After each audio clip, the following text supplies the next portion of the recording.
And here we are. Hello, everybody.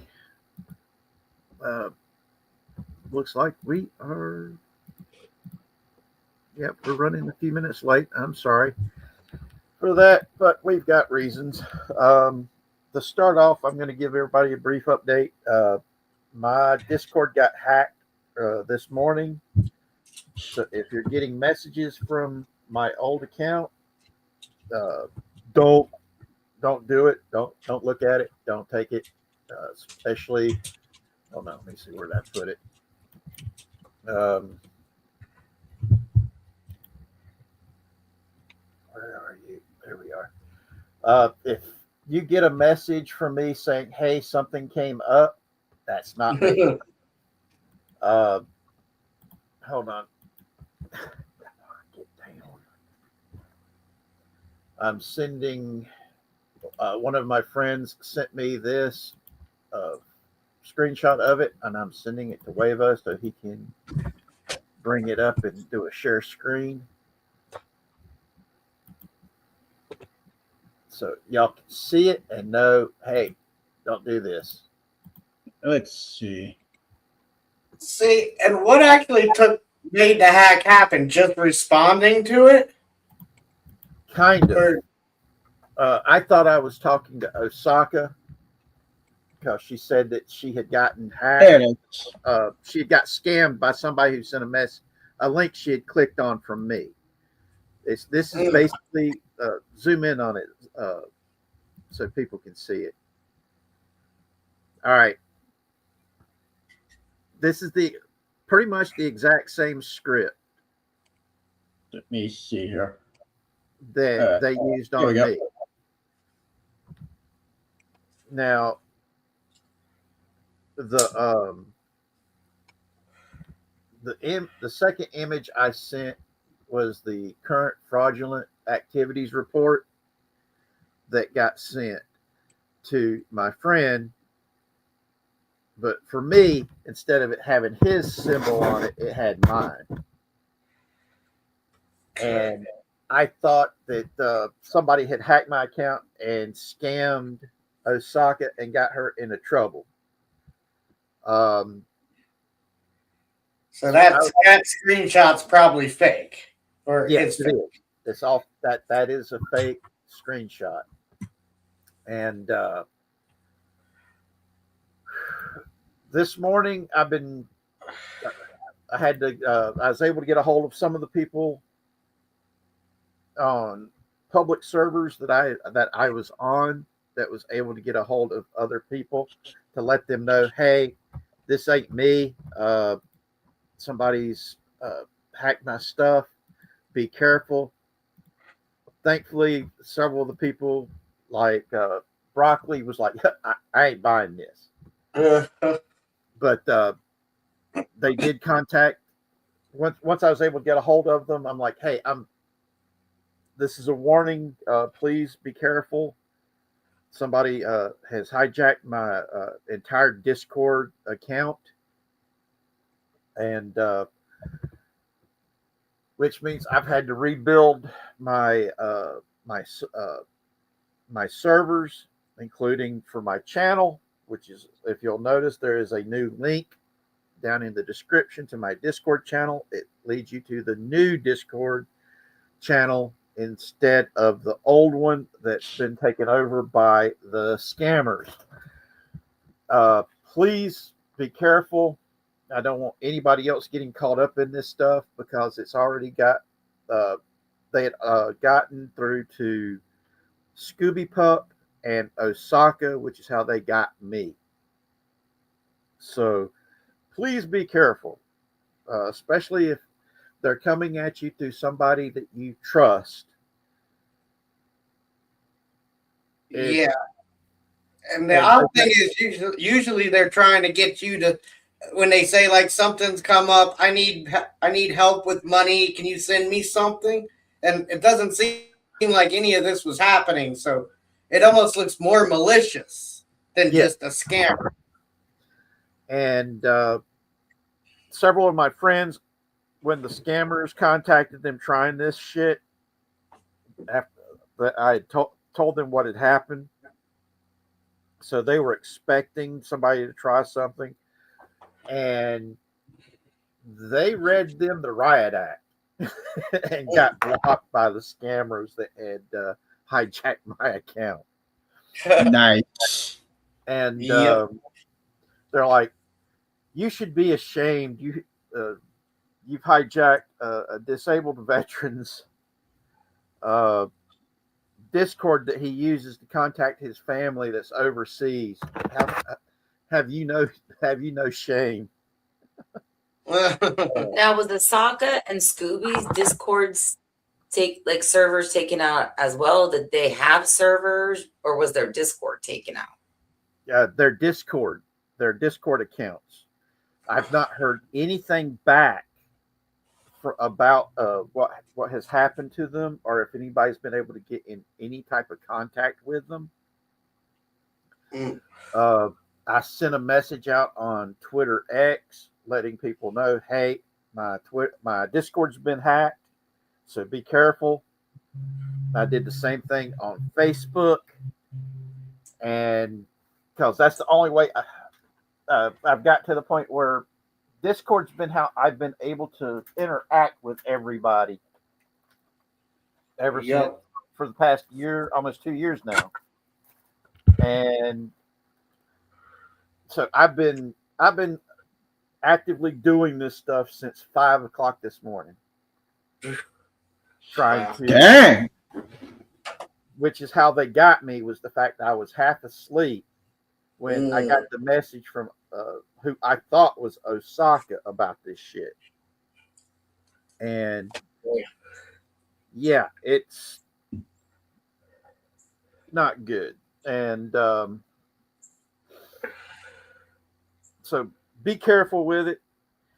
And since we've hit the scamming and hacking crap, we're going to go to Alice for her news story that we're going to be starting out with tonight about it. Iran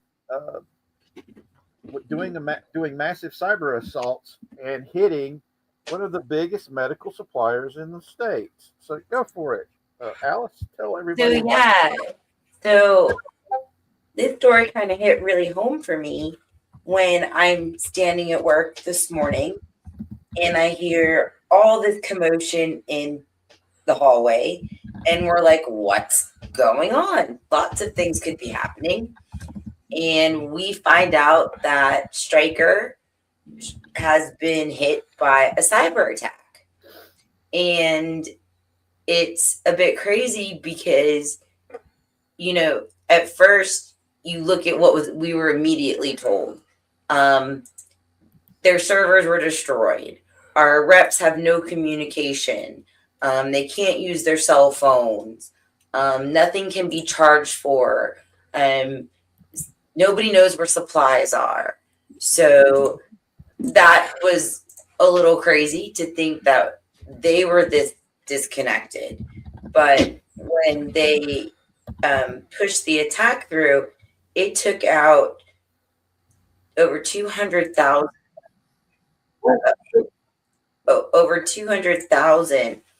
of their system.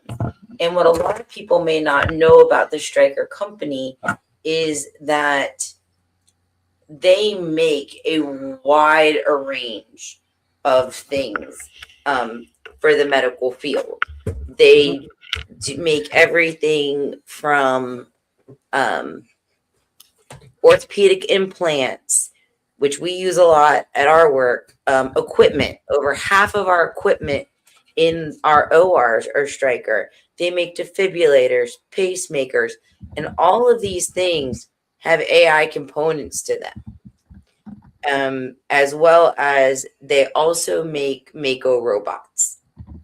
And it runs their operating system and, their proprietary things. And this potentially could put such a big stop, not only, in the loss of, the employees' data and things like that, But we're also now looking, are there potentially going to be back orders of supplies that we use daily?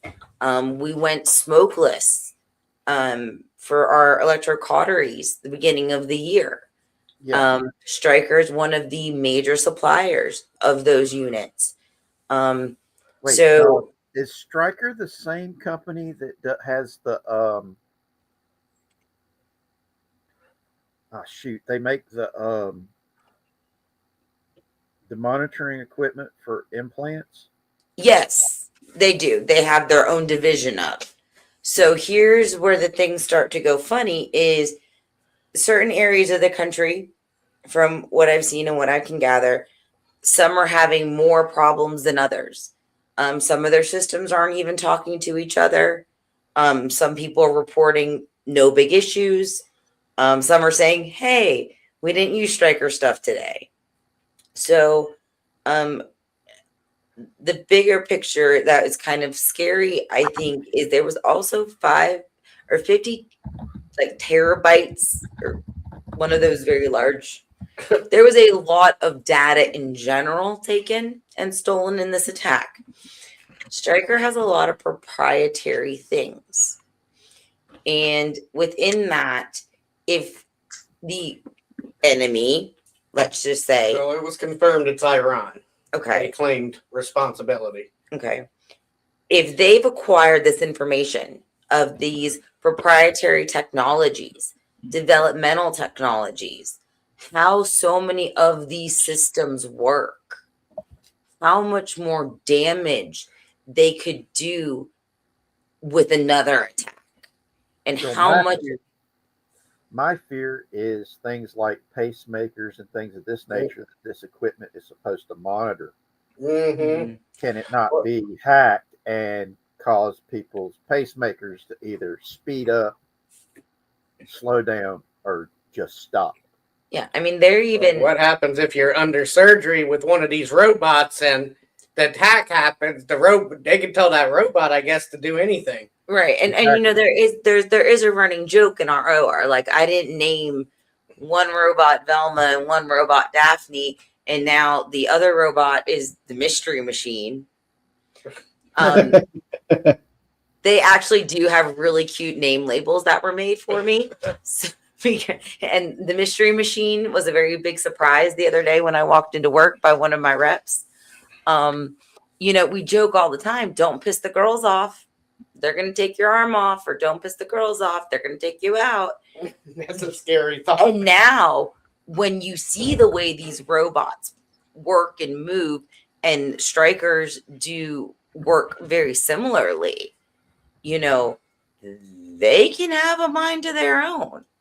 So, I mean, the implications of what just happened, I don't think the average person might not understand it, but to the medical community is huge. What it means for our healthcare system is huge. So, I just kind of wanted to bring that to light. And, let the public know that we in the medical field aren't taking this lightly. A lot of the bigger hospital systems have put themselves on cyber lockdown. Everybody's beefing up their security. But we have other companies as well that are potential targets. And I really think that this is the first time since a lot of this started, that we've had such a cyber attack that will and can potentially affect the entire U.S. population. World. And the world, yeah. Because Stryker is also, it does do a lot of global things as well. So, that's kind of like Alice rant over, but it's big. And the fact that retaliation is happening is big. And if this huge, massive U.S. company can be vulnerable to cyber attack. Well, my issue with it is the fact that we are becoming way too interconnected. with the technology. It's making everybody vulnerable to this sort of thing. Yep. And when like they're when I sent out the message this morning to letting you guys know, hey, don't trust it. You know, my account's been hijacked, and you sent back the message about Stryker Medical getting hacked and wanting to talk about it. I was like, yes, I would have been saying the same thing if I hadn't had my account get hijacked. well, and it was just coincidence. Who knows? But one minute, we're hearing this in the hallway. The next minute, I'm seeing that you got hacked, and then it was Osaka and Scooby, and it makes you think like they're hitting high, and something's going on down low. Yep. Iran did make the threat that they were going to go after global tech and U.S. tech-based industries. This has been a big fear of mine for almost 20 years now. With the more integrated the systems become, the easier this stuff is to happen. Mm-hmm. It goes into the whole fact that I used to do a lot of wargaming when I was in the military, and they would have me basically wargame out attack scenarios from, for lack of a better word, a terrorist, somebody that is an unconventional fighter, how they would cause as much chaos, havoc, and destruction as possible, and then let me go. And this was back in 91, 92. And I had come up with the use of intercontinental aircraft as kamikaze weapons being used by terrorists. And after what happened on 9/11, I got called back up to do wargaming after that. And because I wrote up something that it ended up coming out and happening again. And funny thing is, I wasn't the only one at the same time who came up with that type of a concept. Tom Clancy did it in one of his books, but they dude kamikazed into the Capitol building. And the book that he had wrote that ended up seeing Jack Ryan becoming the president of the United States. But yeah, I'm looking at all this going, damn, this is messed up. Yeah. And it was crazy. It was crazy because I kept saying, why Stryker? Why would you go? I would, first I would think of maybe some of our pharmaceutical companies or that, but they have their hand in a lot. Yep. A little bit of this, a little bit of that.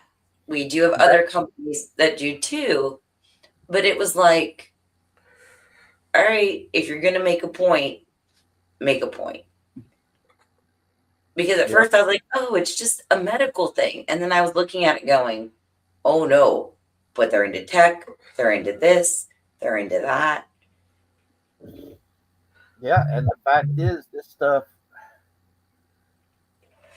it just goes to show the more technologically advanced we become, the more vulnerable we become.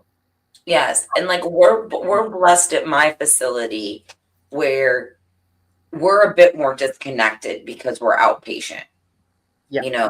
Our robots have the software, but they're not potentially linked into the massive, bigger grid of robots, at the big hospital. Hi, Janet from another planet. It's good to see you again.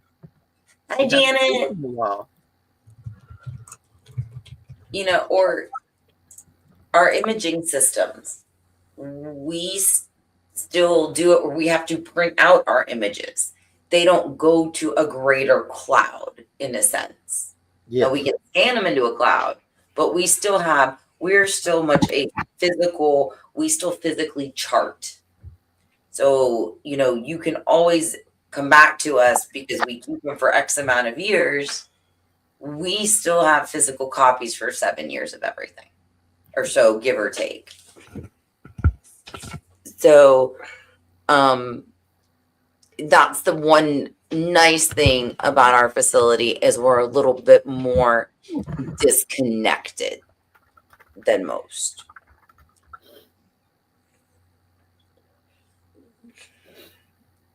So Let me check something right quick. Yep.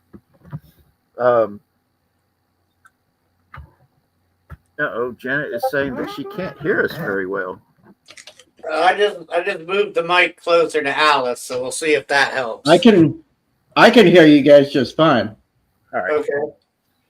because Shrubby doesn't like when I get too close to the microphone. I don't even think Shrubby's here right now. No, but usually he gives me crap when I get too close. Well, that's where you say, oh, well, you don't like it. How about now? Do you like it now? Now, I hope you guys notice what I did there. Very nice. Oh, yeah.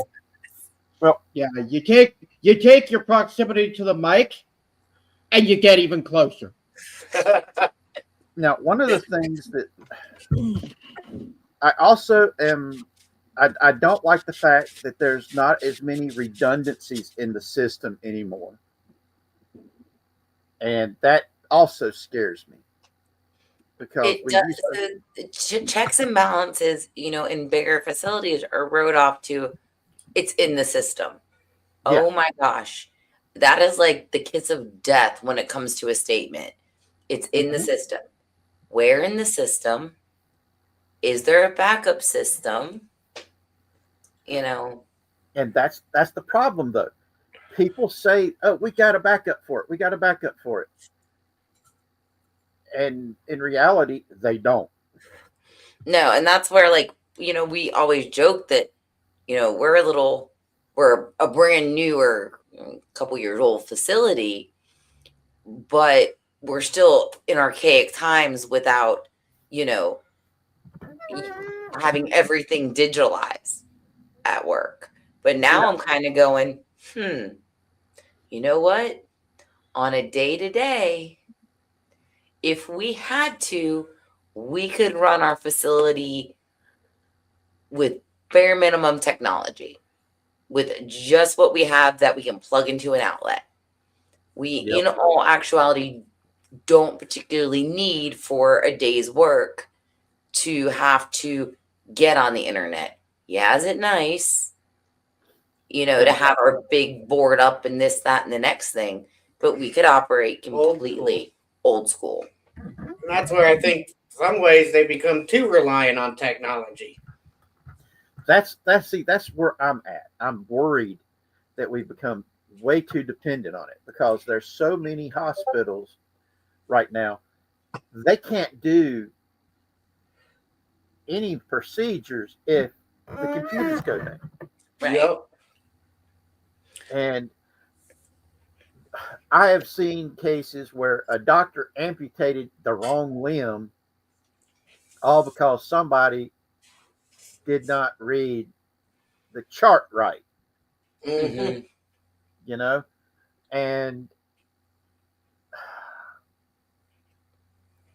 And having everything digitized and computerized makes something like that so damn easy to do.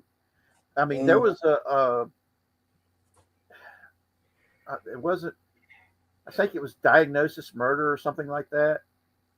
It was one of those murder mystery shows that dealt a lot with medicine, that somebody hacked the computer network and changed what the surgery was supposed to do in the record. And the doctor reads this record telling him to do this, and push such and such medicines, and it turned out that the person was allergic to that stuff and it killed them. Mm. So that's been, like I said, this has been a fear of mine for over 20 years now. And that's the problem with being old. You know, you can Do not use that word. And You are not allowed to call yourself old until you are 85. 85. That's the cutoff date. hey, I can call myself old because I've got the mileage, man. I've got Okay. mileage. I've died 5 times, man. I can call myself old. Ugh. How Now you doing? you've died 5 times. You have the right to call yourself dead. But dead, maybe. Old, not yet. Sounds legit. Hey, gentlemen, how y'all doing? How you doing, man? Good to see Well, am I yeah, talking? well, you. of course you can talk. You can talk anytime you want. No, I said, am I chopped liver? Because you said, hi, guys. Well, I didn't know. Well, first of all, darling, I didn't know you were on. I Number just one. did my whole All I see is Horace's icon. I'm not a mind reader. But be that as it may, ladies and gentlemen, reports of my demise have been greatly exaggerated. I was just gonna That say, sounds look at this familiar. back from the dead. Well, You really just didn't hear my whole spiel about the Stryker cyber attack? I thought it was very well said. You missed my spiel. it probably was well said, and it was earned because once upon a time, Stryker was a competitor of a company that I used to work at. So good for them. I don't feel bad. You know, I don't feel bad. No offense. No offense. They actually stole one of my systems engineers once upon a time. So hey, it is what it is. Meanwhile, And welcome to Stark of Iron. Hello. I do enjoy my Snake Mountain news, and thank you for welcoming me back. I'm not going to take the time explaining where I've been and what I've been up to, but Horebo, please do continue. yeah, they've been going on this whole spiel. Meanwhile, I've been silent because I'll be blunt. I have no idea what the hell they're talking about. All this talk of medical stuff and jargon, that's way over my head. Well, It's real. It's actually quite simple and quite direct. Anybody dealing with any patient needs to put up security first and foremost. Period. Above reliability, above repeatability, they need to put security first and foremost. There have been regulations to that effect ever since personal computers or servers have been part of the equation, my man. Those regulations have been around for nearly 30 years at this point, and any medical company that doesn't protect patient information, you get what you deserve. Yep. I'll say it that way. Pure and simple. What part of lives are at stake was not clear to you? Yeah. It's one of those things that really, yeah. This to me this is a war crime. This is a crime against humanity. And Yeah. It's one of those things that unfortunately international law is not going to do nothing about it. Nope. No, they're not gonna do anything about it. Nope. They haven't done anything about it before. Yep. Because now they've been threatening that they are going after civilian targets. Yeah. And considering the fact, Sure. like we'd said earlier before Marcelo joined us, a lot of people today have had their discords hijacked. Not just me, not just Osaka, and not just Scooby, but there are others who have had this happen today. Mhm. If you get somebody with the Daniel _ helper trying to present themselves as being a mod there with Discord, don't listen to them. That's one of the reasons why I had Levo put up the screenshot of where they approached Broccoli. Don't trust them. If you, it's this is really messed up. This is what's going down. So be careful with it, guys. Be careful. Now with let me dig up that screenshot again here real quick. Hang on. All right. Yeah, roll that footage. Yep. There we go. There we are. Make it big. Yeah, blow that sucker up. Put that in there. That's the exact same script they used with me. Mm. And it was coming from Osaka Chandal, and You got the same too. it's and I like I said, this was like 5 o'clock in the morning. I was half asleep. All I knew was Osaka-chan was saying, "This happened. Can you check? And we need to fix it." Like an idiot, I followed that. They walked me right into me getting my account hijacked. Mm. And then I've spent this entire day hustling, trying to get a hold of everybody that I could about it. And Give me a second. I'll go into the group chat and dig up the screenshot you sent there. Hang on. all right. So Alice got the same message too. That something came up, but she already knew that there was what was going on. So I didn't click it. Yep. Yep. And right here you can see the name Daniel Helper.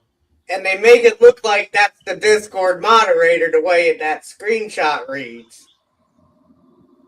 Mm-hmm. Yep. And it's like I said, I'm just waiting for them to try it to me, Richard. I'm just waiting for them to try it to me. It's one of those things that I'm like looking at this shit, and it really does piss me off. I mean, and the fucker that did it,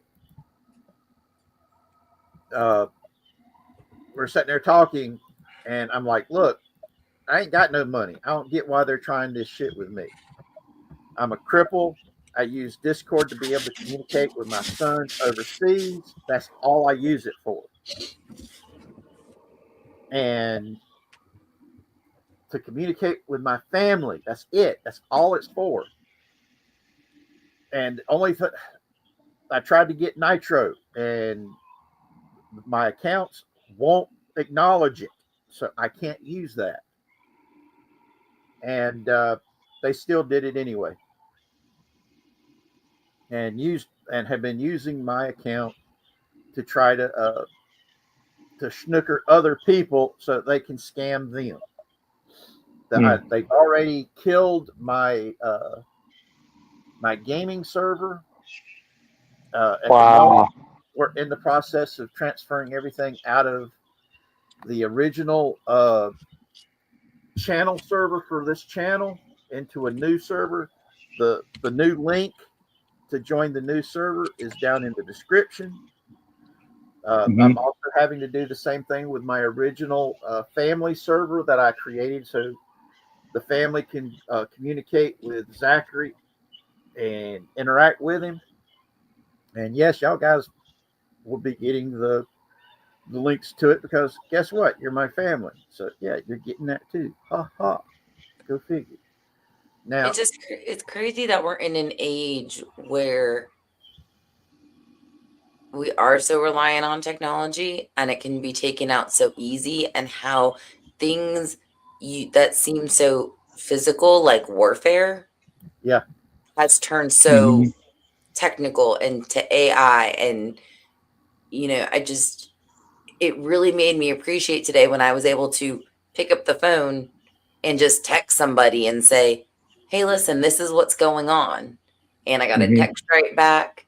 I mean, it ain't good if phone lines go down. We all know about that one, or the power goes out. But, you know, it was great because then I knew I was speaking most likely directly to that person, and we had a direct line of communication. But it's a little bit scary of a place. Yep. I'm looking at this stuff, and it just these people that do this shit are the worst type of human beings out there. And to take a page from Casey, even doing that to him is too good of a thing to do to him. Got to figure out something even worse to do to these people. All right, next up, let's do. You want to do the Nintendo lawsuit info, Wavo? I would love to. All right, let's do it. This is as soon as I saw this, I thought, what on earth is Nintendo thinking? So everyone who knows Nintendo knows how litigious they are. Oh yeah. They sue other corporate entities. They sue random startup companies. They sue other people because their games vaguely resemble theirs. They sue their own fans. They're not content to stop there. No. Now they're suing the entire United States government. Yep. Good luck with that. Yeah. So what's going on? Good luck with that. Yeah. So what's going on? You know that you bring up a really good thing, Huevo. But finish your thought, because I'm gonna rock your world in about 30 seconds. So go. Now I already know where you're going with this before you. I guarantee you don't. But please go ahead. Nintendo has absolutely no grounds for this. What Nintendo is claiming is that they're suing the United States government over the tariffs because they want $200 billion plus interest in restitution because they're claiming, oh well, we had to raise the price of our Nintendo Switch 2 because of your tariffs. No, it was because of the RAM crisis that they had to increase the prices. The tariffs didn't have nothing to do with it. So now they're suing the government. They don't have a case here. You are, of course, correct. But where I was going, okay, is if anything would bring both the right and the left together is their violent dislike of how Nintendo has been conducting itself. Yeah. For the past couple of years, at least, if not longer. Okay? If anything will get the progressives and the conservatives to agree on something is the fact that Nintendo needs to shut the F up. Okay? If I were adjudicating in this case, which I'm thankfully not, okay, I would pursue a cross section of individuals from that entire political spectrum, okay, and try to have Nintendo's attorneys convince them otherwise, and see how far they get. The most they would get out of this is a not even a mistrial, but a continual stream of continuations. Okay, because there's no way that anyone in their right mind is going to think there's any substantive fact behind their claims. They're asking for more money, Wavo, than they have made in their combined entire history as a company. Think about that for a second. They've been around for over a century as a company, and if you took and totaled all the revenue that they have made as a corporate entity in the United States and in Japan over that past century, they wouldn't even approach the amount of money that they are seeking as material and punitive damages. There's no way. There's no way. This case has the entire earmark of what the F were you thinking? So it's one of those things. They're doing this to make a point and nothing else, because there's no way that anybody would take it anywhere near mediation at this point. Exactly. Yep. Okay? No way. What they're basically doing is they're being lazy. They're scamming. That's the best way of putting it. Yeah, that's a good way of saying it. Yeah. You cannot sue the government for doing the government's job. Tariffs are Now, dude, here's the thing, though. Right? Nintendo has gone on record to call these tariffs, quote, illegal. And according to what I've heard from Richard, the only countries that have tariffs levied against them are the ones that have tariffs levied against us, if I remember correctly. Was that correct, Richard? Yes, that is correct. There is nothing illegal about this. See, that's what tariffs mean. You mirror the tariff against your products that is levied against you. So here's the thing, okay? Nintendo, like anything, is a systems integrator. They don't actually build their own shit, okay? They don't build their RAM. They don't really build their processors. I mean, hell, their processor is based off of an NVIDIA part, for crying out loud, okay? Yep. So, yeah, exactly. So, what they could possibly use as an argument is, well, the companies that we source materials from are in that sphere of company or countries that do get tariffed, and so they charge us increased prices because materials that we source from those countries carry tariffs with them, and so we have to in turn pass the cost to the consumer. Okay, that's the only way they could even start to have an argument. Where that breaks down is the fact that, okay, so what's your excuse for raising your prices to folks in the EU or other parts of the world? Canada, do they have tariffs against you? No, then how come you raise your prices against them? Yep. There you go. How come the UK? How come Shrubby would have to pay more for his Switch 2 if he were for some insane reason to decide to buy one? But why does Australia have to pay more? They don't have any tariffs against you. Yep. Explain that to me.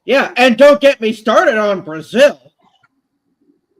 See, every country has the legal ability to leverage tariffs on imports and exports from their country. Yeah. I get that. I'm just breaking down where the acts of jumping through hoops from a legal perspective would try to convince a judge that they have a point to stand on to even begin the discussion, Richard. Yeah. Okay. They don't. See, that's the thing. Anybody worth their salt in the Department of Justice, which really doesn't handle this sort of stuff. If anything, I believe probably it would be the Federal Trade Commission, the FTC, that would respond to this lawsuit, because really the DOJ mostly handles or primarily handles any criminal cases. Okay, or certain civil cases too, but very, very limited The scope. Attorney General's job is to handle criminal. Exactly. Okay, the Solicitor General, on the other hand, Hmm. deals with a lot of civil stuff. Right. So The thing is this: he would probably refer it to the FTC because this is a matter of trade. Yeah. Okay, and so the FTC's lawyers would take over this, and they would, I'm sure, just love to get an eye at Nintendo's internal financials.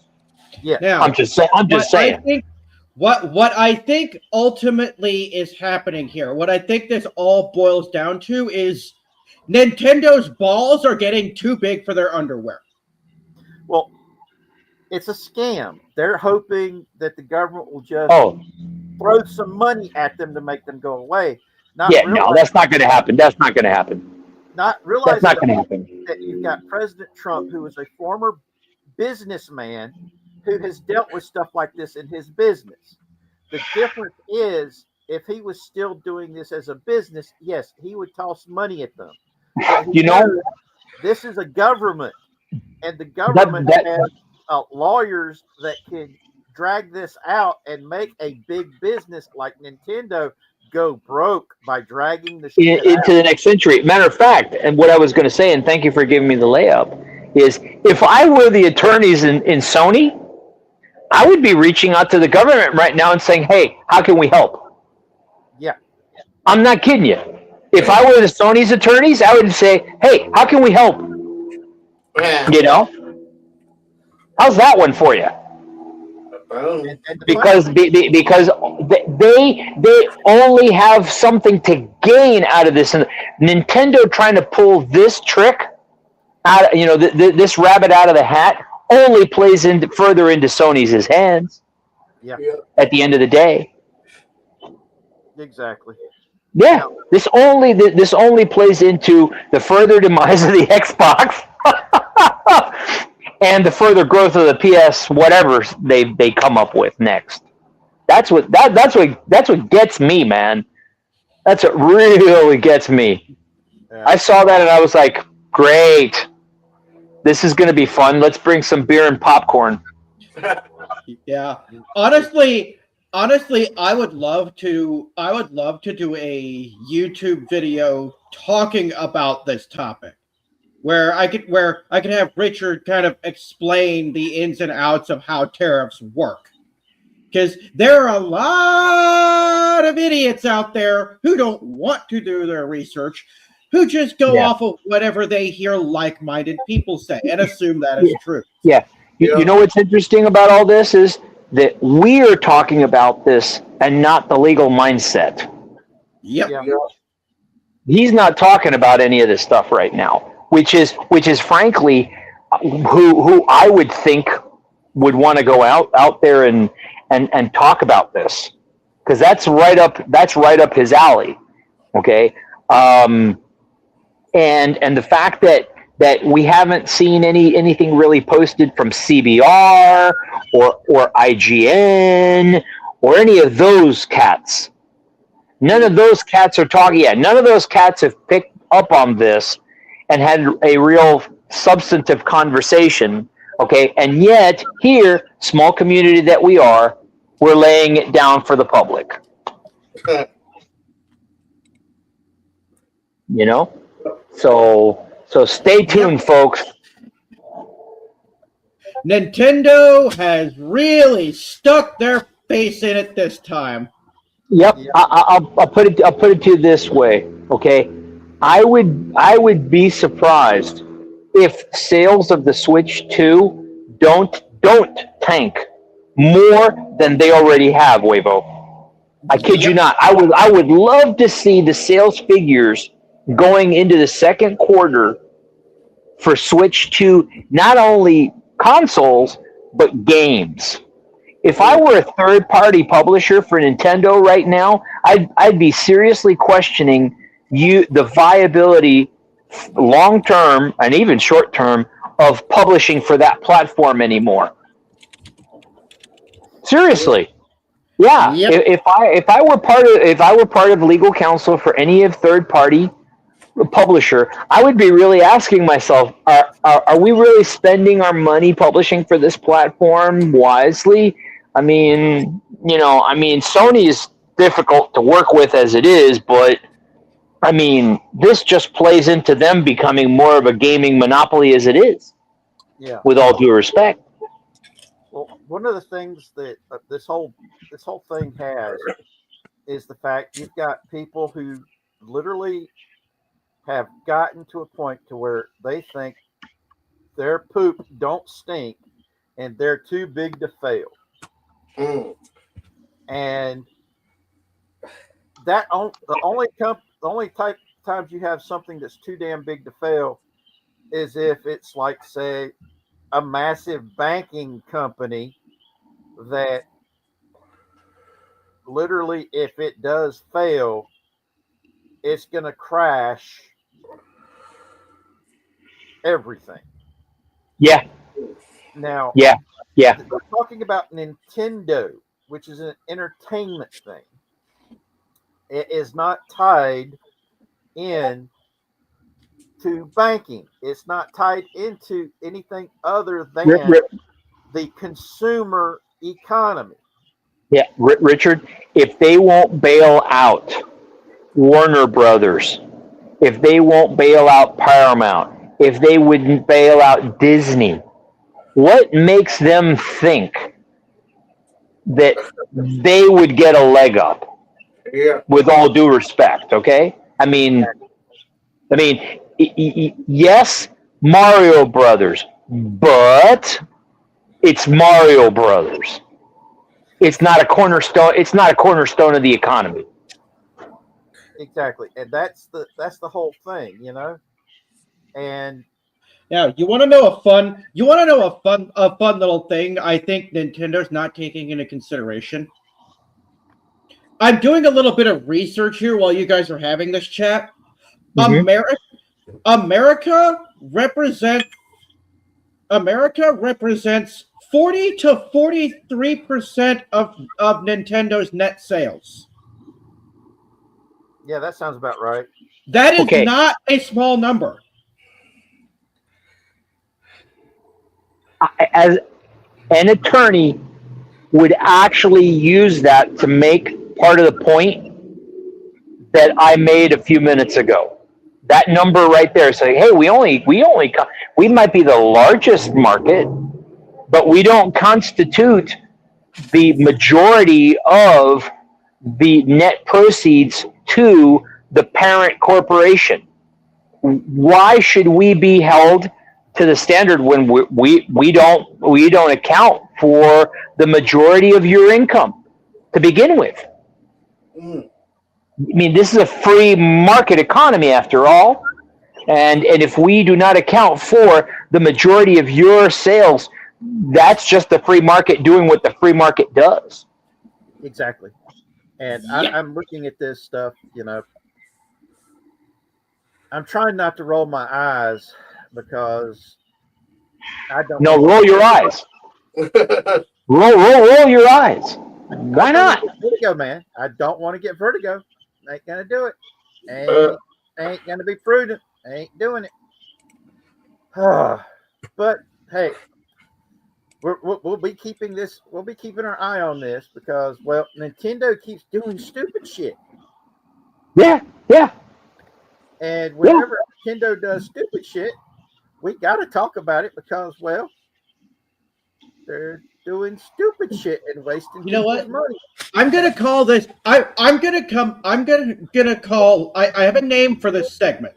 From now on, we have a segment like this. We'll call it "Play Stupid Games, Win Stupid Prizes." Absolutely, I love it. Let's stick with that. Because I'm pretty sure that I'm not the only adult who, for the first time in most of their adult life, has not spent money on a Nintendo product. Okay? I've got a Famicom somewhere in my garage. I've got a Super Nintendo somewhere in my garage. I got a GameCube locked up in my garage. Okay? I've got a Game Boy that I rigged with a backlight Okay, I a Game have Boy. it I'm sorry. in my bedroom. I've got a one of those. What was those? The flip ones. The Game Boy Advance SP. Yeah, that. I've got one of those in a box. Okay. Actually, there was two of them. There was the Game Boy Advance SP, which was the very first one like that they made. Then they had the DS, the DS series. Okay. The DS series. I don't know what one of them had. Did one of them have a stylus or something? Once upon a time, all of the DS line had styluses. had a styluses. Okay, all right, yeah. I once bought 3 of them, one for me and one for the boys, where we could play head to head because there was like a thing where you could connect them to each other and play head to head when they were bigger into Nintendo. I mean, bigger into Pokemon and stuff. Yeah. They're boxed up now, but you know what?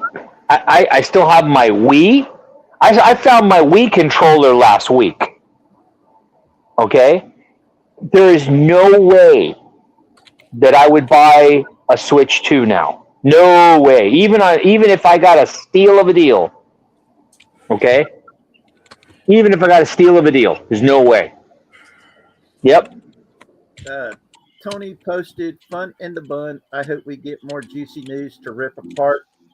Skeletor loves his new job." That sounds cool, dude. Next up, You do you, Tony. okay. Next up, should we do the Vacu-Sealed Kid or the J.K. Rowling update? I could go with either one, but it's up to you. It's your show. Because I want us to head out on the Jesse Jackson funeral bullshit. Oh yeah, I'd heard about that. Otherwise known as a travesty to the poor man. Yes. Yep. Now, Yeah. let's go ahead and do Vacu Kid. Vacu-Kid. Yeah. So, a Russian Instagram influencer is on the lam after a video went viral on her account of her placing her, I think it was 11. Let's see. After placing her son in a large plastic bag and vacuum sealing it. Wait, do you have a picture of this woman? Let's see. We need visual reference. I I love have, a good visual aid. Yeah. let's see. I have a video of it on the server. Hang on just a second. Let's see.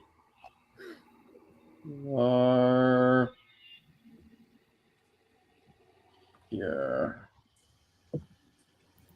Okay. Let me see. Mm-hmm.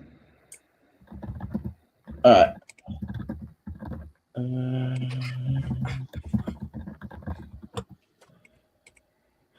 Oh, of course they blurred her face out. I mean, it makes sense given the context of the situation. Let me see the picture. Just let me see the picture real quick.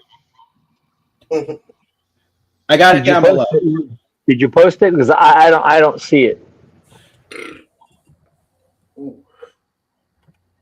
This is Here we all. go. This is all they showed. The face is blurred out. Zoom That's in. okay. That's okay. There's deblurring software that'll take care of that really, really quickly. Zoom in on her face. Zoom in on that hand. Zoom in on that hand. Real quick. Yeah. I can't. This is on YouTube. I can't zoom in on anything. This is a YouTube short. I can't zoom in. I will say one thing about this. Okay. That anything that the world says about crazy Americans, I give you that. Okay? Yeah. I give you that. Anything that says that, oh yeah, you Americans, you're crazy. I give you that. Crazy knows no boundaries, people. Okay? Crazy knows no boundaries. That was just a little appy juice in that champagne glass, not champagne, I swear. Yeah, well, I remind everybody in the chat that they invented, and I mean Russians invented a little side project on meth called crocodile, which literally makes your skin fall off. Oh yeah, It's like flocka. yeah, that's Yeah, well, that's what we called it here. Over in Russia, where they created it, they call it crocodile. Okay, it's essentially the same thing, but it will make your skin fall off. A few years here in South Florida, it was all over the news because it had actually made it here into South Florida, and there were cases showing up at our local hospitals where people had apparently come into some of this stuff. And literally walking into emergency rooms with, an arm showing signs of sepsis. I found it. Hang on a second. Bring it up. Tony also says, can you post links to the TikToks of the articles? Okay, let me see. Wait a minute. Okay. Let me change the I have it a little bit bigger. Let me change the thing here. All right. There we go. Wait a minute. That thinks he's renting my back room.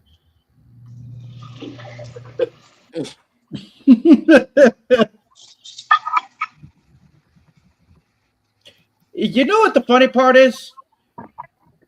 The bougie With that drink in her hand, combined with the medical band around her wrist, she looks like the type who do something stupid like that. Yeah.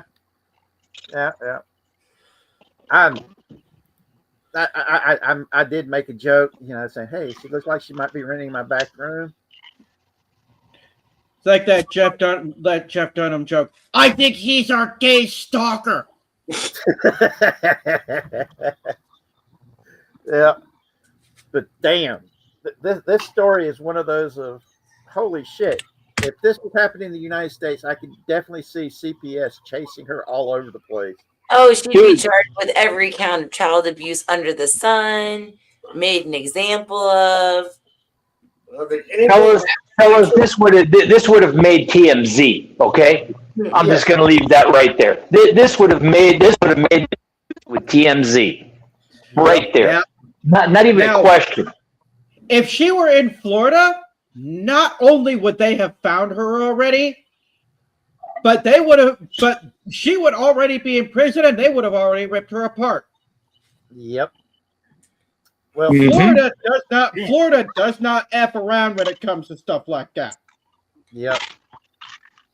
Now, but at backstage while we was getting ready, I was like, okay, she vacu-sealed the kid, and I'm like, her name, her name has officially been released. Her name is Anna Saparina, and after this whole thing blew up, her Instagram account was private. wait a minute.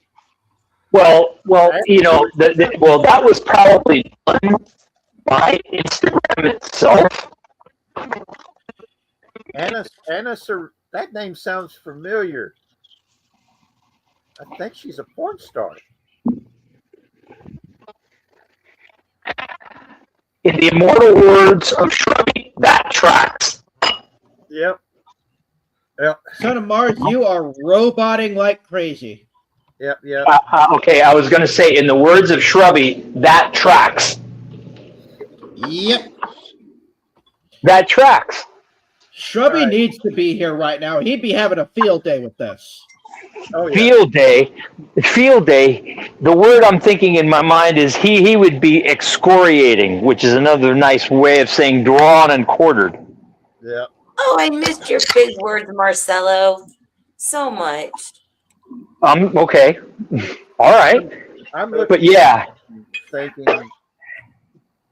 yeah, as a kid, I might have enjoyed something like that because it there was you go. crazy and wild. And but when I get older, you know, you're like going, wait a minute, that's not a good idea. Oh, but then Good again, idea. that's the difference between an adult and a kid. And this woman is coming across as the maturity level of a kid. So yeah, that's messed up. Yeah. Yeah. For sure. Let's go ahead and hit the J.K. Rowling's one. Uh, Wavo, I sent you the picture of the chuckle nut to put up on the screen for me. Yep, give me just a second here. All Let right. me take this off. It's time for a changing of the guard. Yeah. And boom. Now, this story is quite simple. Dude's name is Stephen A. Ireland. He hates J.K. Rowling. He calls her a TERF, a trans exclusionary radical feminist. And I mean, this dude has harassed the living, you know what, out of J.K. Rowling's because she wants to protect women's spaces for women. And he has done nothing but attack and assault her and orchestrate all kinds of hell against her. And he's going to jail for Finally. 30 years for raping a 12-year-old little boy. I beg your pardon? Whoa, hold up. I beg your pardon? Yes, a pride leader. He founded a pride group and was a leader of a pride group for LGBTQ, MNOP, XYZ, hashtag space, back forward slash We get the idea. We get the point. spectrum. And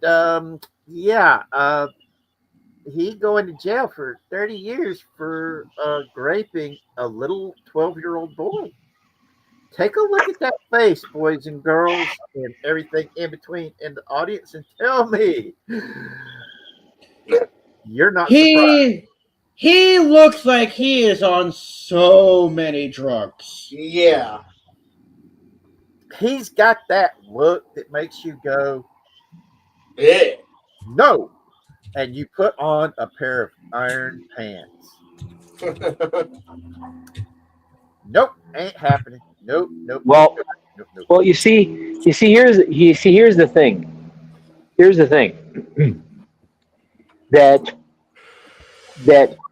this things like this, okay, are really what I want to be very judicious with what I'm about to say.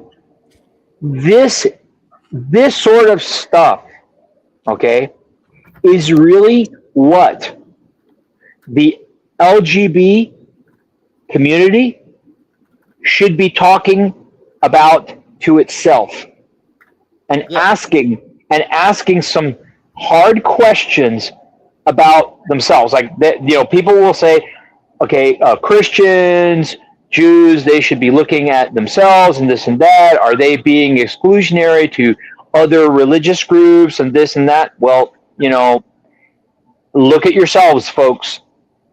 Ask yourselves, are we doing enough about the people, quote unquote, in our community, okay, that are doing things to harm how we are perceived? This applies to any group. This is why Okay. you have gays versus groomers.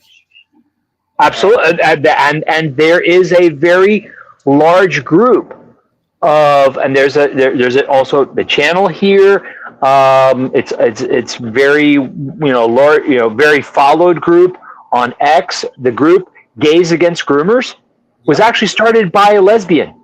Yes. Okay. I've actually talked to them on Twitter. They actually liked something I had posted and responded to me. And Well, it had a short conversation. So yeah. very, very cogent, very well spoken leader for that group. Has been out there talking about all the same stuff that J.K. Rowling has been talking about in the UK in this country. And I listened to a podcast she was on not too long ago, where she's mentioned that she has been attacked, quote unquote, attacked by folks in that community for her views. Yeah. Imagine that. Well, Imagine that.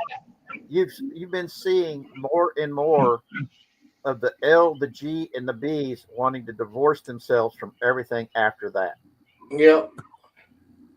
And I know I've said this many a times about my own family's dealings with this when my aunt came out as a lesbian at the tail end of the 70s in the deep South. Rural South at that. Dude, I'll see you and raise you Latin gays. Yeah. Okay? Now, that's one of those of the machismo factor also goes into that part. Yeah. Now, but like I said, that was the thing that we ended up talking about was about my Aunt Carol. And by the end of her life, she was regretting a lot of the stuff that she had done on getting like same-sex marriage passed and things of this nature, because of what she saw that they were doing with it. And that breaks my heart because I know exactly where she's at. Hell, FKHC, how you doing? It's Tim. Now, one of the things that just burns me up about this dude is a lot like a lot of these chuckle nuts. They keep accusing everybody else of doing the shit they're doing. And Imagine that, Richard. Imagine that.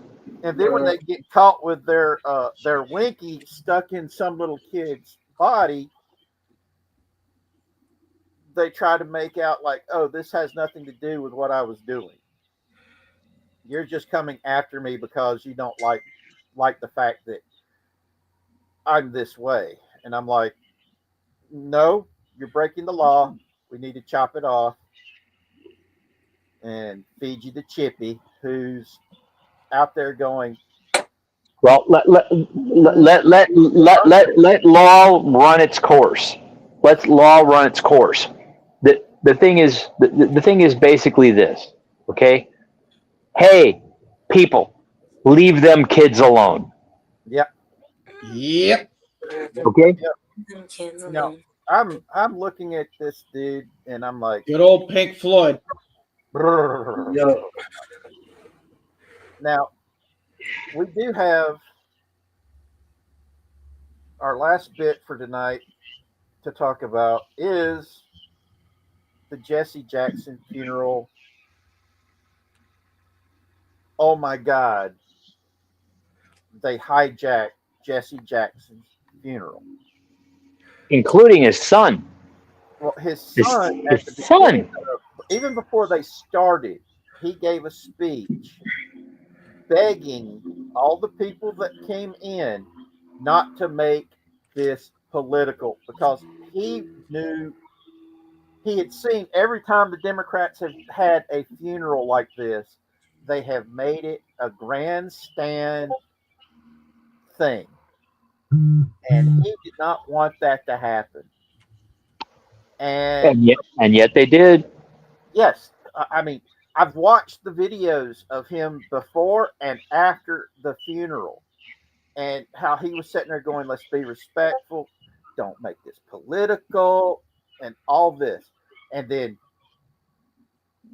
the look on his face throughout, especially on his mama's face throughout the damn funeral. Well, you had three presidents get up there and just do nothing but attack Donald Trump the whole damn time, and supporters of Donald Trump and Republicans the whole damn time. And then Jesse Jackson Jr. gets up there and says, "Those dumb motherfuckers never knew my father." And he started talking about how President Trump and Jesse Jackson were friends, how they never, that Jesse Jackson knew he wasn't a racist. He never attacked him for being racist. Talked about how Donald Trump, when the chips were down, had his back, period. Okay, I don't know this for a fact, but I wouldn't be surprised, because they were friends for so long, Richard. I wouldn't be surprised if some enterprising individual were to go back into the records of campaign donations and find out, and I'm not telling them to do that, but I wouldn't be surprised, again, if some enterprising individual were to not go back into campaign donation records and find a campaign donation from the Trump organization to the campaign of one Jesse Jackson. Actually, they wouldn't that be a hoot? Well, Jesse Jr. talked about that. The fact that Donald Trump was one of the ones who helped bankroll Jesse Jackson's original run for president. He talked about I'm just saying. He also talked about the fact that the Rainbow Coalition's offices that was set up there in the big New York City, big business headquarters offices, Donald Trump gave them that office space for free. Shocking. And shocking. How up until he decided to run for president as a Republican, he had all these big name civil rights people singing his praises because he was someone that promoted black people just as much as he promoted white people, that he actually went out of his way to help black people get ahead. And for my Latino brethren, brown people too. Yes. And I'm looking at this stuff, and it just goes to show you what happens when a villain has a really good public relations team. And that's the Democrat Party and the mainstream media. They blame everybody else for the shit that they've done. And if they've got a good enough public relations operation, you're going to believe the people that was trying to stop the bad shit from happening are the ones who did it. And that's the part that really upsets me, because I don't like being called something I'm not. Yeah.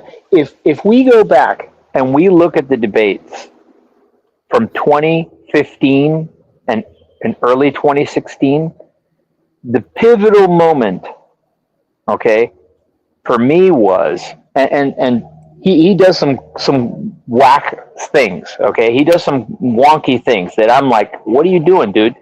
But the thing for me was that when he debated Hillary, she accused him of leveraging our tax laws.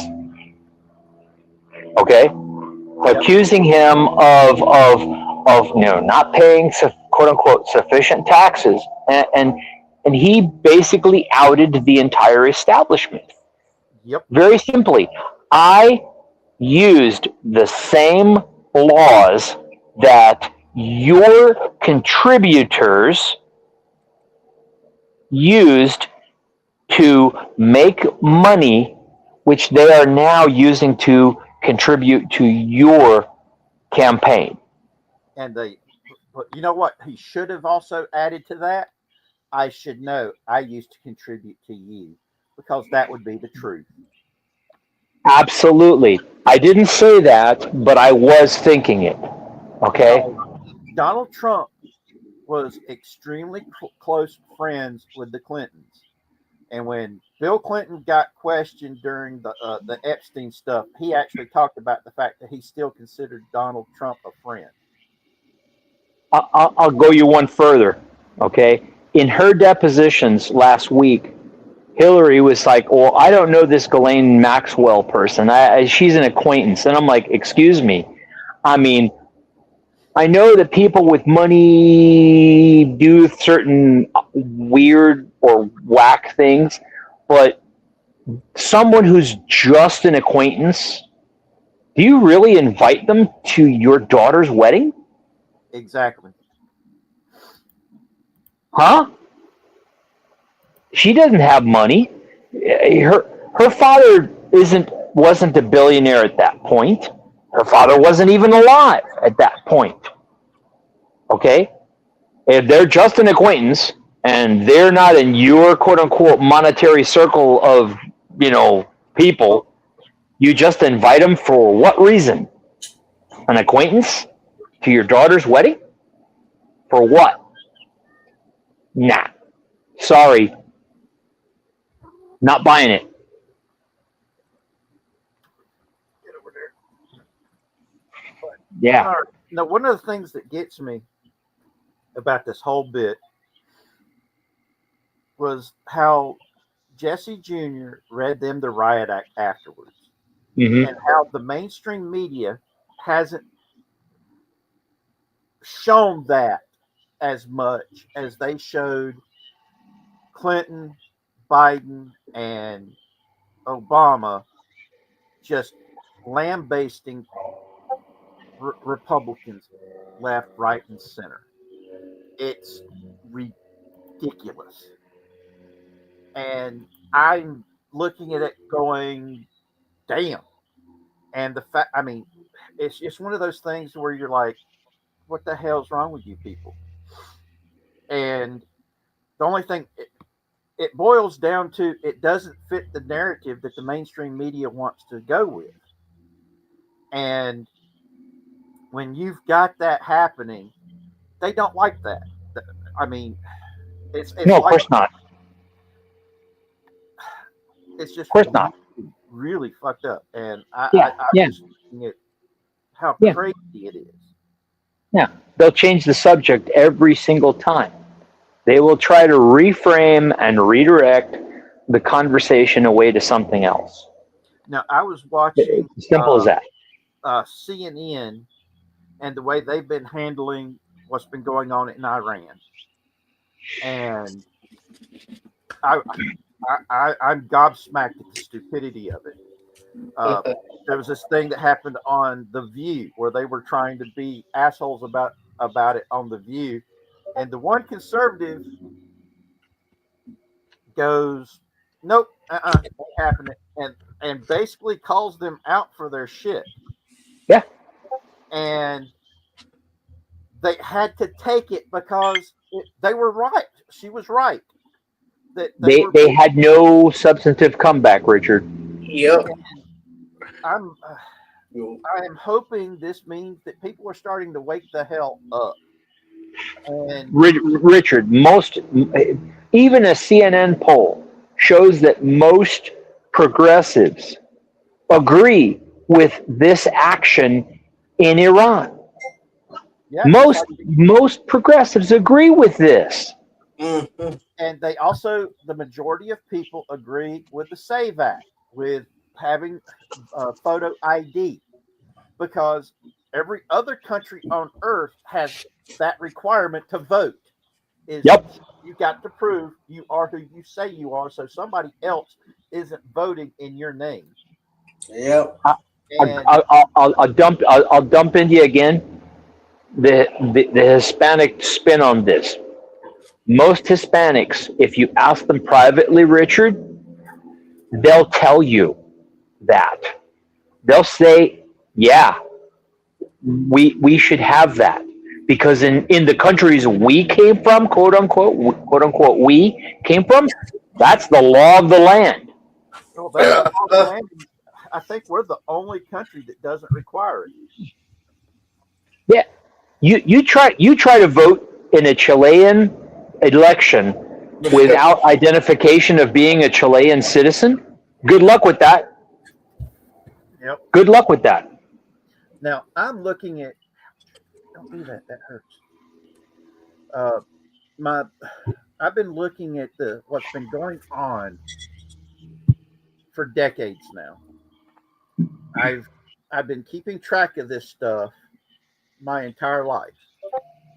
For 5 decades, I've seen this stuff, and all I can think of is the fact that the rest of the world's catching up to what I've been saying for years.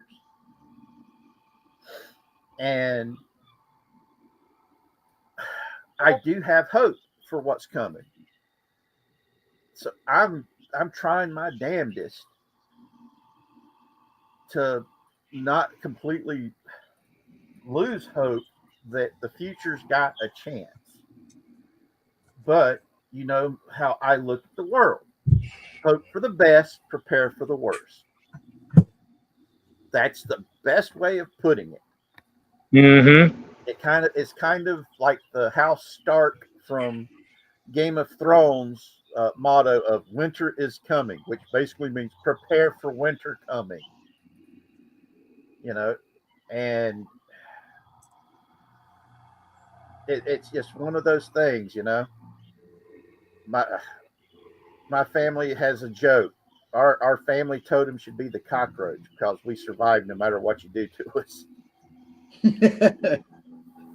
Because we adapt and we overcome it, you know. Mhm. But it doesn't change the fact that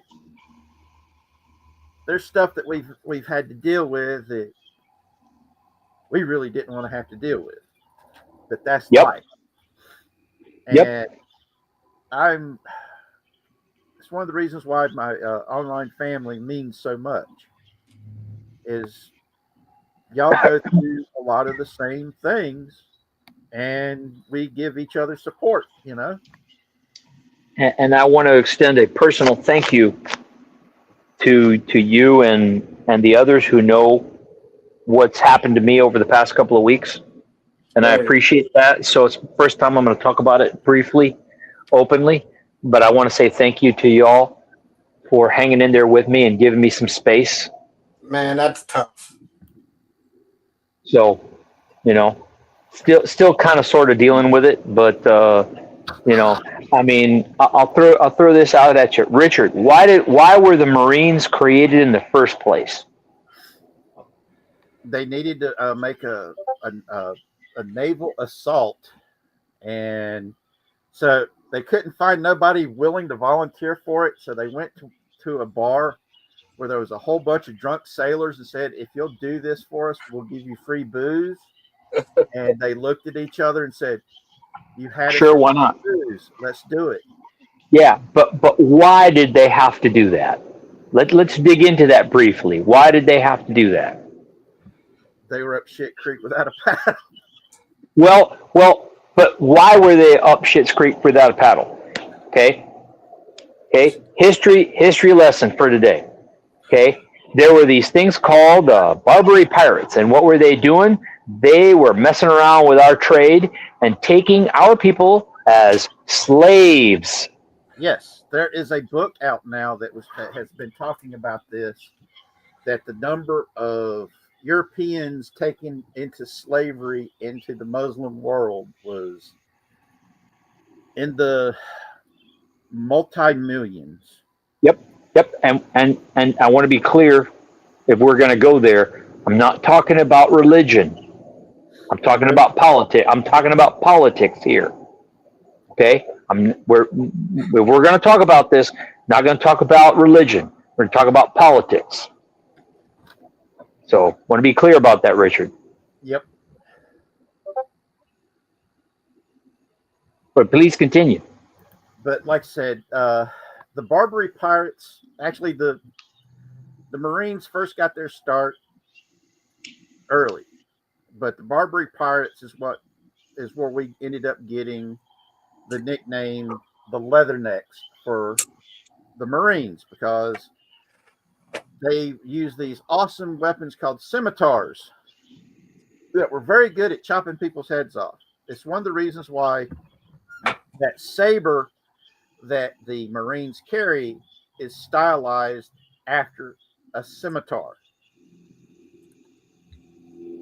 For anybody who's ever looked at the dress uniform that is worn by non-commissioned officers and officers of the United States Marine Corps, that saber is a scimitar shape. And they are called leathernecks because they wore special collars made out of a heavy-duty leather that protected their necks from their heads getting cut off by these extremely sharp and deadly scimitars. So yeah, it's pretty intense, you know.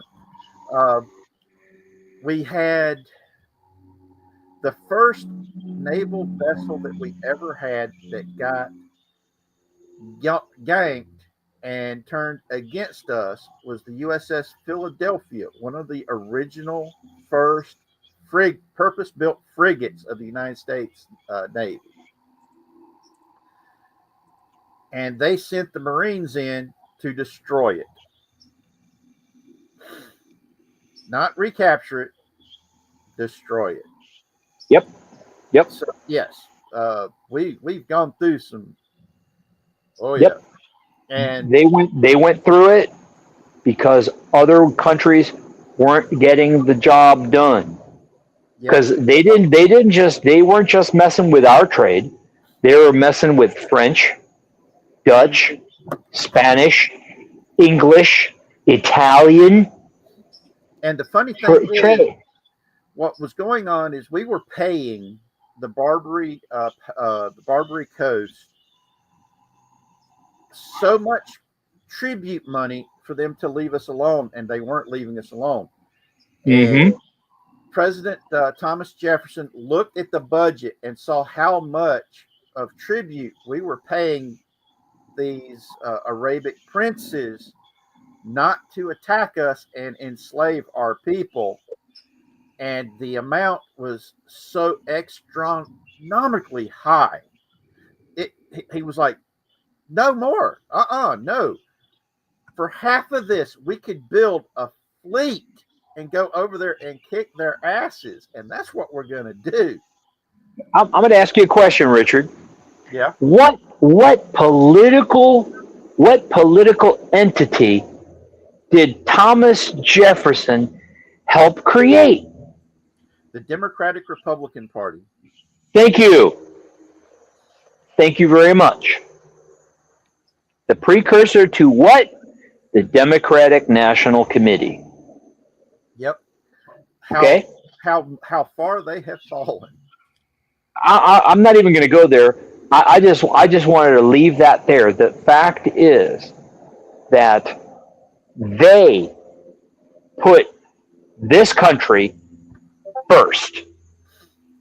Never mind that they cleared the way for other countries to be able to have clean trade through the Mediterranean and around the coast of Africa, because we didn't have the Panama Canal then.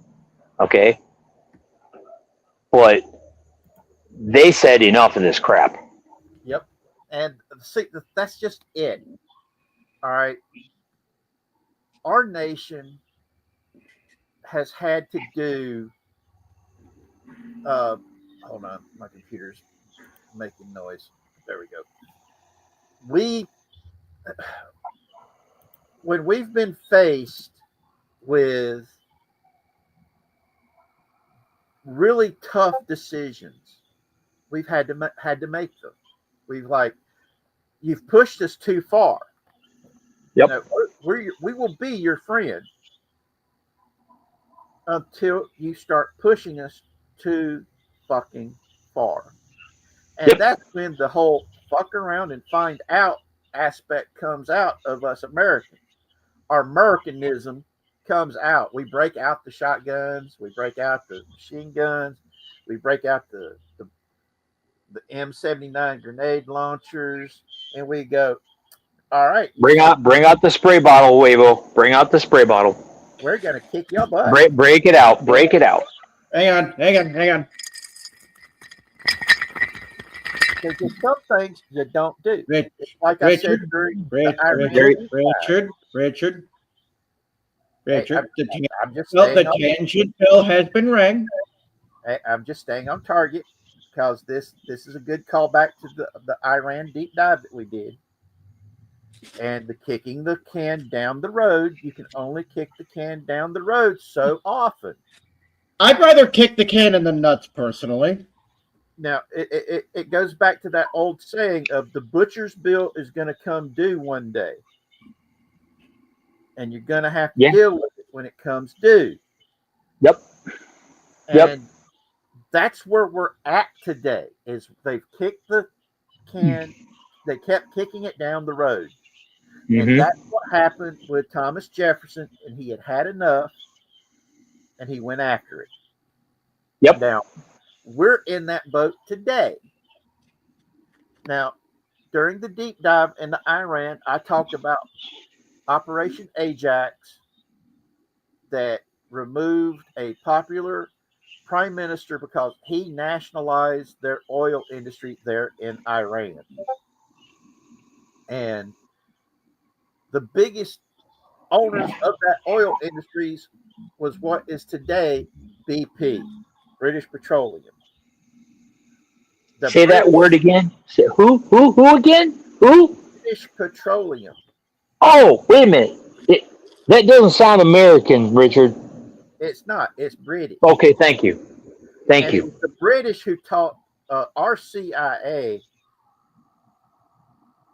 how to be grade A fuckery masters and overthrow governments. I bet you the Brits are to this day going, man, we should have never taught them how to do that. I'm saying, why did you have to teach them how to do that and then want to slap the bejesus out of them? I'm talking, let's go dig up those MI6 sons of bitches that taught them how to do that shit so we can kick them in the nuts. Richard, if those folks were around today, they would be looking at their counterparts today and asking certain questions that would make them very uncomfortable. Yep. Very uncomfortable. I'm very uncomfortable. I'm looking at the world today and how it's just really upsetting to me. But yeah, we've got to deal with stuff especially when you keep putting it off, and then whenever your government says, hey, we're going to do this, and then not do it. It's like during Desert Storm, we told the Iraqi people, you stand up, we'll come in and liberate you. Guess what? They stood up, and we stood by and watched them get butchered. We told Afghanistani people during their fighting of the Soviet occupation in the 80s. Once it was all over with and we pushed the Soviets out, we will help you rebuild your country. And we didn't. And guess who stepped in?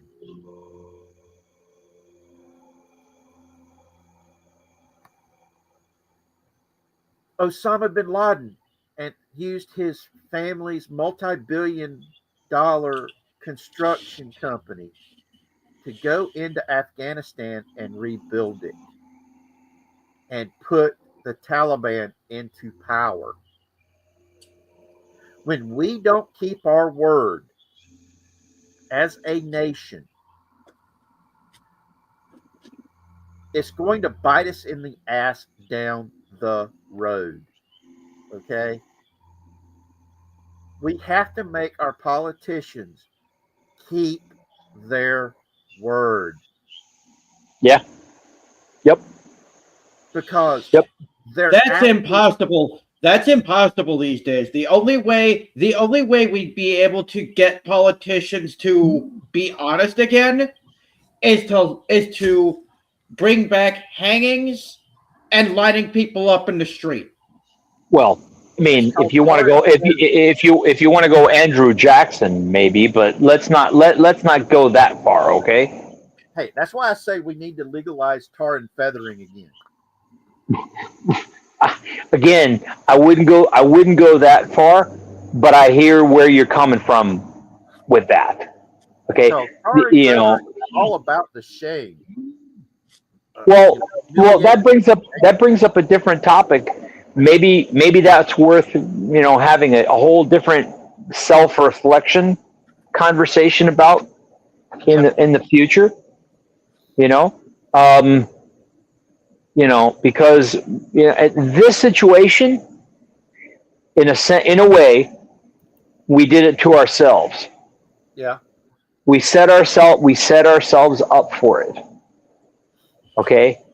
When we stepped into World War II, when we when we came out of it, we really earned the world's policeman badge at that point. Okay. We could have finished the Korean War with a different outcome. Number one. Okay.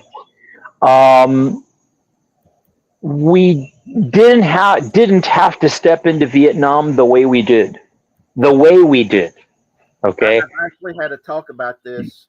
There's this really good expose documentary about how France got us involved in Vietnam to begin with, and then screwed us in the bad way and left us holding the bag, and then made us look like the bad guys. Thank you. I was hoping you would say that. And in all honesty, I don't trust the French no further than hell. I have more trust for the Germans than I do the French at this point. At least with the Germans, you know where you stand. But that's they've got their problems to deal with. Both. They've got their problems to deal with. Okay, I wouldn't expect any assistance in that regard. Now, I mean, it's us. I'm looking at what's going on in Europe and how self-inflicted their problems are. Mm-hmm. One of the reasons why I look to places like Poland and I'm like going, I could live there. And I agree with habitual line crosser in referring to Poland as little European Texas. They're awesome people. I love the Polish people. If I had to go live in another country, I'd want to live there because they don't take shit. And because mainly every time they've turned around in the past century and a half, somebody's invaded their asses. And they're not going to let that happen again. So yeah, I can see that. Though I have, me, I have a hard time speechifying in English, much less a foreign language. So moving to put it in a way, one of my Twitch friends loves stating it. English is 150 languages in a trench coat, pretending to be one language. Yeah, but like I said, y'all can hear my speechifying. Do you really think I would do good in a foreign country trying to speak their language? That's an international incident waiting to happen. Look, America, it started off as an experiment. It continues as such. It has added many ingredients to it. Yep. It has tried many things, made a lot of mistakes. We should own up to that. Okay. Yeah. And I think most of us do. Most of us do recognize our mistakes. Even though I've only been here for a percentage of that time, I've seen us figure out where our mistakes are, starting to course correct. The problem that we've encountered is in trying to course correct some of those, we've lost a little bit of who we are.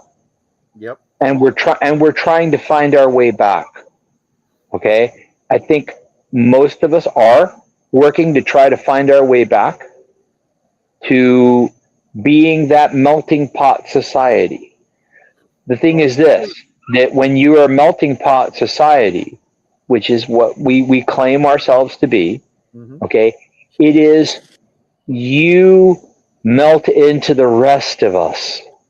We will melt with you, but it is a two-way street. You melt into us, we melt into you. See, that's the whole thing. The melting pot is one culture. We come from all these different places, and we go and we assimilate into one cohesive culture. We stop focusing on what makes us different, and we focus on what we are alike, what makes us alike. And that's why our society today is so screwed up, is the fact that people are looking at what makes them different from other people, what they think makes them unique, when what really that's dividing us, it's breaking us apart, it's not unifying us. We're not being unified on the one thing that we should be unified on, and that's a foundation, a starting point, a matter of loving your country and wanting it to be the best it can be. See, that's how I look at this. That's why I love this country, is the fact that you can be anybody and build yourself into something better. You can make sure you, even if you're scrubbing toilets, your kid can go to college. Your kid can create the next big tech thing that makes $1 billion, $1 trillion. Why do I say this? Because it's happened repeatedly. And it frustrates me. This is the only country you can really do this in. At one time, in Singapore and Hong Kong, it was so easy to start a company, it wasn't even funny.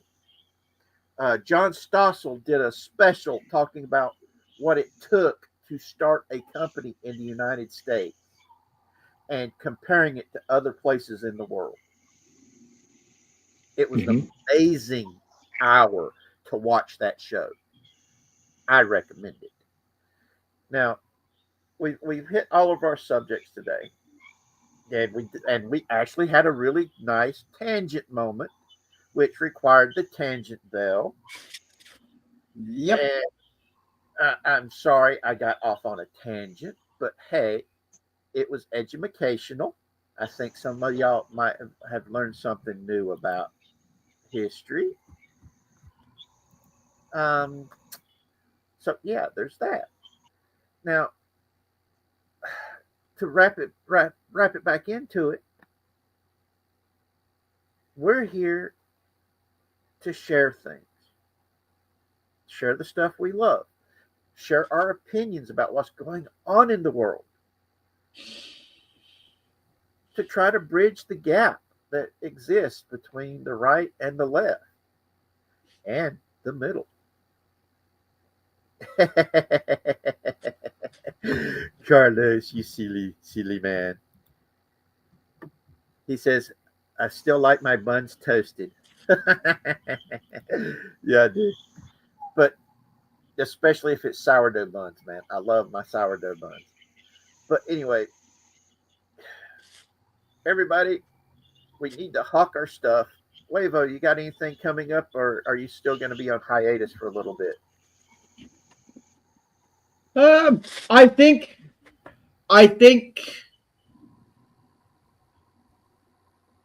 I have a few ideas that I'm working with, but what I do for the time being is going to be random and sporadic.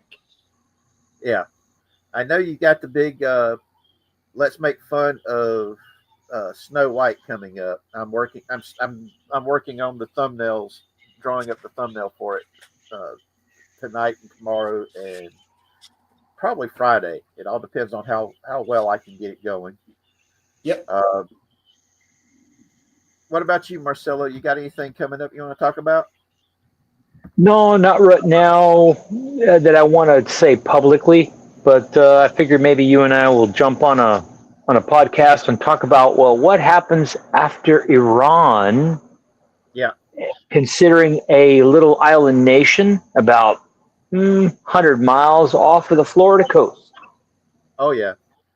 So we'll pick that back up. For a small, quick tangent, I'm sorry. I'm seeing a picture of this little fat dude sitting in North Korea, picking up the phone, going, "Donald, are we doing good? Are we good? Right? We're good, right? Nothing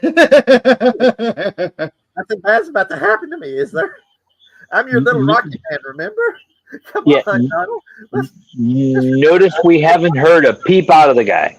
Yes, especially after what happened to Maduro. He's like, wait, you can do that? Holy shit. Yeah. And Yeah. then what's happening in Iran? I bet you his butt's puckered, man. He's like going, give me the phone. Well, we can pick that up, but that's like so far down the line, it's not even funny. Anyways, folks, I got to drop. Love you all. Be cool, but most importantly, be good to each other, okay? Yep. Peace out. All right. Love you, brother. Now, what about you, Alice and Crazy? Y'all got anything upcoming on your channel you want to talk about? As always, we love collaborating with each and every one of you, and we are having a blast hopping on other streams and getting to spend time with just about everybody we can. I am loving doing my off the cuff with Alice at 7 on Saturdays, which I kind of hope becomes a staple. Still developing down the hole with Alice, where we do a little bit of a more serious show where I can kind of bring on a lot of the people whose brains I'd love to pick, whether it be puppets, Star Trek, all that good stuff. And I'm really hoping that I can potentially launch something on Monday nights. I feel like there's a lot of people kind of around that would maybe like to do something. And there's not really much going on. So I figure why not fill it with joy? And we also have a Cats review potentially Sunday with Chatty Blogger. And Warriavo has his Snow White on the 21st. And we all cannot forget people in the chat as well. Yep. I believe Scooby's birthday is Friday. So and hopefully if we can get everything done to where she can have a birthday live stream with us, that's something I'd love to do. So might want to touch base with her and see if she has her stuff resolved. But as always, we love being a part of the community and being here with everybody. Yep. Now, please go check out the Casey's Care Give, Send, and Go. The link is highlighted at the moment. Helping Casey's not here tonight. A little worried, but fingers crossed. I sent him an email, and I will use the digits if I have to. All All right, cool. Also, go check out Casey's Creepy Creations, his channel. We're doing, as you guys know, I've spent the day hustling, trying to figure out what's going on with my Discord, trying to warn people. So I'm going to warn everybody again. Be careful. There's scammers out there that have been hijacking people's accounts. They've already gotten Scooby Pup, they've gotten Osaka, and they got me. Don't let them get you guys. And as hard They as better hope. They better hope for their sakes that they don't come after me, because if they do, they're going to be in for a rude awakening when I give them the runaround. Yep. Well, despite all of that, let's go out on a high note. Remember, everybody, the only way we're going to make this world a better place is by going out there and doing it. We need to be the positive change. We have to do something. We're God's instruments in this world. We're his hands. We're the ones that need to go out there and fix it. And the only way we're going to fix it is by being the positive change we want to see. And we have to do it in such a way that it inspires others to do the same thing. It's only by doing that that we can make the world a better place. And one of the easiest ways we can do that is by sharing the stuff that we love with others. Tell people why we love these things. Show them why we care so much. Why when we're watching Star Trek Discovery, why we didn't like it. Why it just did not feel like Star Trek to us. It wasn't inspiring as the original series, The Next Generation, and Deep Space Nine, and Enterprise. Richard, do I have to get the again? Nope. I'm good. I'm just saying, if we can explain why it matters to us, what it is that we love about Star Trek, I think it's going to bridge that gap. We're not condemning somebody for what they like, but they are condemning us for what we like and what we don't like. And the only way we can make this better is by sharing what we love. That's it. That's how it is. So let's go out there and be the change we want to see. Let's be that positivity. And remember, you're not alone. And you are most definitely loved, even if it is by me. Y'all be good and be loved.